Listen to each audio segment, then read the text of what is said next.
every successful wheel thrown piece, you must make sure your clay is very well centered on the wheel. Just like what I'm actually doing here. I'm making sure the clay is very well centered. First of all, I coned it up and pulled it down, but there was a hard particle here, so I had to get rid of it. Then with great force, I pushed the clay down.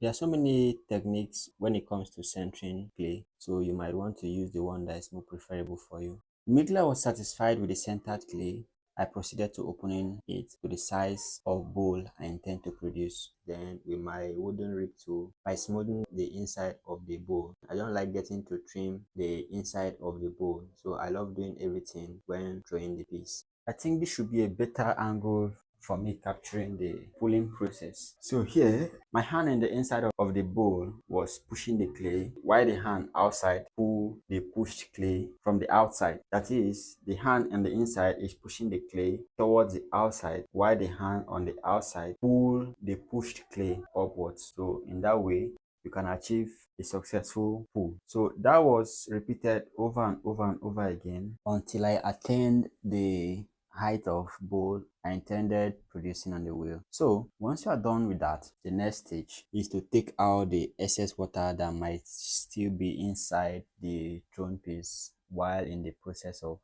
throwing it. So immediately you are done with that. Personally for me, I love giving every wheel thrown piece I make, most of them, an undercut, just like what you see me doing here.